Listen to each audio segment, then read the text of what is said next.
نحمده ونصلي على رسوله الكريم فأعوذ بالله من الشيطان الرجيم بسم الله الرحمن الرحيم رب اشرح لي صدري ويسر لي أمري واحلل عقدة من لساني يفقهوا قولي۔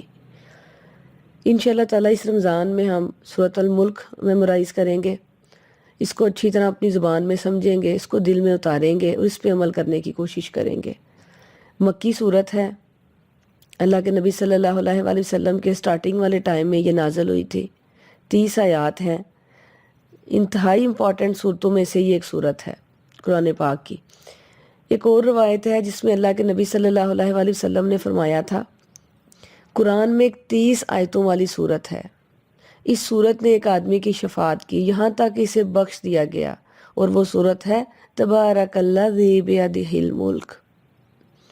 سید جابر رضی اللہ تعالیٰ عنہ فرماتے ہیں کہ اللہ کے نبی صلی اللہ علیہ وآلہ وسلم اس وقت تک سوتے نہیں تھے جب تک حامیم اور یہ سورۃ ملک پڑھ نہیں لیتے تھے۔ ایک اور روایت میں آتا ہے، اللہ کے نبی صلی اللہ علیہ وآلہ وسلم نے فرمایا ہے، یہ اپنے پڑھنے والے کے لیے سفارش کرے گی یہاں تک کہ اس کو جنت میں داخل کروا دے گی۔ تو سورۃ ملک عذاب قبر سے بھی بچانے والی ہے، ایک اور روایت سے ہمیں ملتا ہے، یعنی کہ یہ ایک شیلڈ ہے۔ ان سب حدیث سے جو باتیں پتہ چلتی ہیں، ہمیں یہ بات پتہ چلتی ہے کہ اس کا پڑھنا باعث رحمت ہے اور یہ عذاب سے بچانے والی صورت ہے۔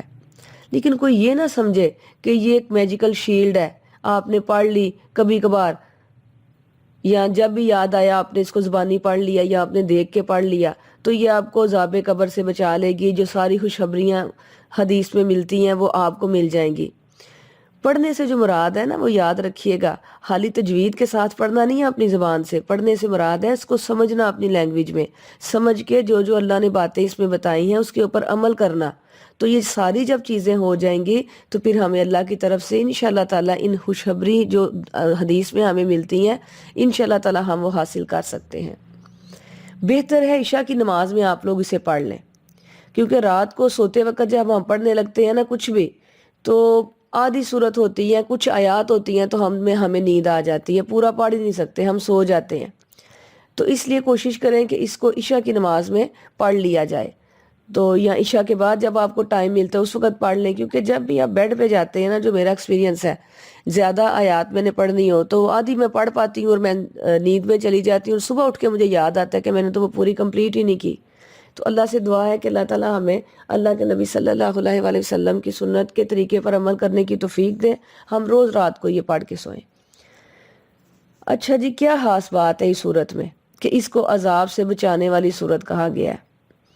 اس لیے کہ جب اس کو آپ سمجھ کے پڑھیں گے کہ اس میں اللہ تعالیٰ نے کیا کیا آپ کو چیزیں بتائی ہیں، تو زیادہ جو اس میں ذکر ہے وہ آپ کی موت کا ذکر ہے۔ اللہ تعالیٰ نے بتایا کہ انسان کے مرنے کے بعد اس کے ساتھ ہوگا کیا۔ اگر وہ اللہ تعالیٰ کی نافرمانیاں کر کے گیا ہے تو آگے جا کے پھر کیا گلے شکوے کرے گا، اپنے آپ سے کرے گا کہ میں نے یہ کیا کام کیا دنیا میں۔ تو اللہ تعالیٰ نے اس صورت میں ہمیں بتا دیا کہ کیوں موت زندگی کو پیدا کیا، اللہ نے کیوں جنت و دوزخ کو پیدا کیا، اور آگے جا کے جنت میں جانے والے جو لوگ ہیں ان کے رویے کیا ہوں گے، اور جو دوزخ میں جانے والے لوگ ہیں ان کے رویے کیا ہوں گے۔ اور اس میں یہ بھی بتایا گیا ہے کہ یہ جب وہ زلزلہ آئے گا قیامت کا، تم لوگ کیا سمجھتے ہو کہ جب تم زندہ ہوگے میرے پاس آؤ گے تو کیا میں تمہیں ایسی جنت میں داخل کر دوں گا، تمہارا پورا پورا حساب لوں گا۔ تو جب ہم یہ صورت پڑھتے ہیں نا تو اس وقت پھر ہمیں پتہ چلتا ہے کہ آگے جا کے تو بڑا ہی سخت معاملہ ہونے والا ہے، تو ہم ڈر جاتے ہیں۔ یہ جو ڈر ہے نا انسان کو، یہ آپ کو اچھے عمل کی طرف لے کے جاتا ہے، یہ آپ کو کیا کرتا ہے، اچھے کاموں کی یاد دہانی کراتا ہے۔ جب آپ کے دل میں اللہ کی محبت کے ساتھ اللہ کا جب خوف بھی شامل ہو جائے گا تو پھر آپ زیادہ اچھے طریقے سے اس دنیا میں اچھے طریقے سے کام کر سکتے ہیں۔ تو اب آپ نے کیا کرنا ہے، اب آپ نے رمضان کو زیادہ بابرکت بنانے کے لیے آپ نے کوشش کرنی ہے اس کو میمورائز کرنے کی۔ لاسٹ ایئر میں کسی نے 10 یاد کی، کسی نے 20 کی، ماشاءاللہ کسی نے 30 بھی میمورائز کر لی تھی، تو جس نے 30 کر لی وہ سابقون اولون میں شامل ہو گیا۔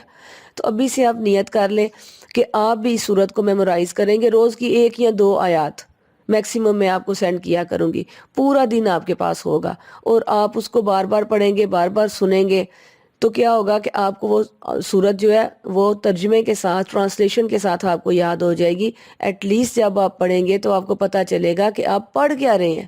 جب آپ کے ذہن میں وہ آیات آئیں گی، جب آپ کو سمجھ آئے گی، تو آپ زیادہ اچھے طریقے سے اپنے آپ کو گناہوں سے روکنے والے بنیں گے.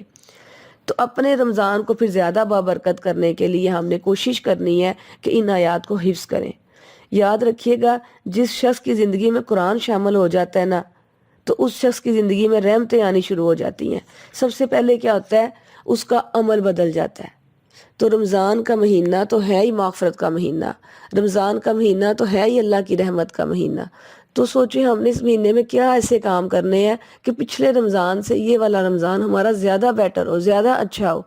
پچھلے رمضان میں بہت سے لوگ تھے جو ہم لوگوں کے ساتھ تھے، اس رمضان میں تو وہ کوئی نہیں ہے. تو ہو سکتا ہے ہمارے لیے بھی یہ آخری رمضان ہو، تو کوشش کریں کہ پچھلے رمضان سے زیادہ اس رمضان میں نیکیاں کرنے کی. کوئی اللہ تعالیٰ کو خاص عید کے اوپر آپ اللہ کو یہ بتائیں عید والے دن کہ یا اللہ اس رمضان میں ہم نے اسپیشل یہ کام آپ کے لیے کیا ہے. تو کوشش کریں، اور کچھ نہیں تو سورۃ ملک کو میمورائز کر لیں. اس سے یہ ہوگا کہ رات کو سوتے وقت آپ بغیر قرآن کو ہاتھ لگائے، بغیر کوئی بھی چیز اٹھائے، آپ اس کو زبانی پڑھ لیں گے. تو اس سے رات کو جب دیکھیں، ہم کہتے ہیں کہ جب بندہ انسان رات کو سوتا ہے تو جو وہ چیزیں سوچ رہا ہوتا ہے انہیں کے ساتھ اٹھ کے صبح کرتا ہے. تو جب رات کو ہم یہ سورۃ ملک پڑھ کے سوئیں گے تو یہ ساری جو چیزیں ہیں ہمارے دماغ میں چلیں گی. کیا قیامت آنے والی ہے، اللہ تعالیٰ نے آگے جا کے پورا انصاف کرنا ہے، تو ہم اس دنیا میں کر کے کیا جا رہے ہیں. تو یہ جو چیزیں ہیں یہ انسان کو آخرت کی یاد دہانی کرواتی ہیں، کیونکہ ہم تو بھول جاتے ہیں نا، دنیا کے کام اتنے زیادہ ہیں ہمارے، صبح سے شام تک ہم نے دنیا کو دل میں بسایا ہوا ہے. تو جب ہم رات کو سوتے ہیں تو صبح بھی ہمارے دل میں دنیا بسی ہوتی ہے. کبھی کبھار جب ہم رات کو اٹھیں یا صبح اٹھیں تو ہمیں خیال آتا ہے کہ ہم نے اللہ کی طرف بھی جانا ہے. تو سوچ لیں پھر آپ لوگ، یہ کل پاکستان میں زلزلہ آیا تھا، تو سوچیں 5 منٹ 2 منٹ کے اندر کیسے ہمارے پورے حالات بدل گئے تھے. ہمیں بس یہ لگ رہا تھا بس جانے لگے ہیں، اور آگے اللہ معاملہ کیا کریں گے. تو اللہ سے پھر یہی دعا کریں کہ اللہ تعالیٰ ہمارا جو اینڈ ہے وہ خیریت سے کرے. زندگی کا تو کوئی پتہ نہیں ہے، اللہ کو تو سیکنڈ نہیں لگتا زمین ہلانے میں. اور کیا یہ ٹرکی میں کیا کچھ نہیں ہو گیا، شام میں کیا زلزلہ کتنا خوفناک آیا ہے. تو اب وہ لوگ ہم میں تو موجود نہیں ہے نا. تو اللہ کا شکر، اللہ نے ہمارے لیے عافیت رکھی. کل کوئی ایسا زیادہ کوئی جانی نقصان نہیں ہوا، لیکن ہمارے لیے یہ وارننگ تھی. اللہ تعالیٰ وارننگ دے رہے تھے کہ بندوں کر کیا رہے ہو، یہ چھوٹی سی زمین میں نے ہلانی ہے، تم لوگوں کی کیسے چیخیں نکل گئی ہیں، میں نے ہلائی ہے چھوٹی سی. تو قیامت کا دن جو زلزلے آنے وہ کیسے برداشت کرو گے. تو بیسیکلی اس صورت میں یہ بڑی امپورٹنٹ چیز بتائی گئی ہے کہ جب زلزلے آئیں گے، زمین دھنسا دی جائے گی، تو سوچو پھر ہوگا کیا. تو یہ جو قرآن ہے نا، یہ ہمارے لیے یاد دہانی ہے کس کی؟ آخرت کی. ہم دنیا میں نہ بھول جاتے ہیں دنیا کے کاموں میں، لیکن جب کچھ اللہ کی آیات پڑھتے ہیں، چھوٹا سا کسی کا درس سنتے ہیں، کوئی بھی چھوٹا سا کلپ واٹس ایپ پہ سن لیا، یوٹیوب پہ سن لیا، تو ہمارے ایمان کا لیول ایک دم اپ ہو جاتا ہے. تو وہ جب لیول اپ ہوتا ہے وہی ہماری بخشش کا وقت ہوتا ہے. تو اللہ سے یہ دعا کریں کہ یہ پورے رمضان ہمارا لیول اپ رہے، ہم اللہ سے اپنی مغفرت کی دعائیں کرتے رہیں. آپ اسی وقت اللہ سے مغفرت کی دعائیں کریں گے جب آپ اللہ کے قرآن سے جڑیں گے، اللہ کی کتاب سے جڑیں گے. اللہ کی کتاب کے بارے میں 2 مین چیزیں آتی ہیں قرآن پاک میں: ہدی للناس، لوگوں کے لیے ہدایت میں حصے، شفا فی الصدور، اس میں جو سینوں میں آپ کی بیماریاں ان کی شفا ہے، ان کی ریمیڈی ہے. تو پھر آپ نے اپنی زندگی کو اللہ کے طریقوں کے مطابق چلانا ہے کہ نہیں چلانا، یہ کیسے پتہ چلے گا؟ یہ ظاہر ہے قرآن پڑھیں گے، سمجھیں گے تو پھر ہی پتہ چلے گا نا ہمیں. ویسے کوئی جتنا مرضی آپ کو بتاتا رہے یہ اچھا ہے یہ برا ہے، نہیں آپ کو اتنا اثر ہوگا. ہاں جب آپ قرآن کھولتے ہیں، خود پڑھتے ہیں، آپ کے دل پہ اور قسم کا اثر ہوتا ہے. آپ کو اس چیز پہ 100% بلیو ہے کہ یہ اللہ کا حق ہے، پیغام ہے، 100% ٹھیک ہے جو اللہ کہہ رہے ہیں. تو یہ قرآن جو ہدایت کے لیے آیا، اللہ سے دعا کریں کہ ہمیں اس سے ہدایت ملے، ایسی ہدایت ملے جو سیدھا جنت کی طرف لے کے جائے ہمیں. اور یہ جو رمضان ہے یہ ہمارے لیے اللہ تعالیٰ رحمت کا رمضان بنا دے. یہ اللہ کے نبی صلی اللہ علیہ وآلہ وسلم کی بد دعا نہ بنائے ہمارے لیے. وہ حدیث یاد ہے نا آپ کو کہ جس نے رمضان کے روزے، یعنی کہ جو شخص رمضان کو پا گیا لیکن اس نے اپنی مغفرت نہ کروائی، تو اللہ کے نبی صلی اللہ علیہ وآلہ وسلم نے اس شخص کے لیے بد دعا کی ہے. اور دوسرا کون شخص ہے؟ جو ماں باپ یا ماں باپ دونوں میں سے ایک کو بڑھاپے میں پائے اور ان کی خدمت کر کے جنت نہ کما سکے، وہ بھی کیا ہے؟ وہ بھی بد نصیب ہے. تو اللہ سے دعا کریں کہ رمضان ہمیں اللہ کے نبی صلی اللہ علیہ وآلہ وسلم کی بد دعا نہ بنائے.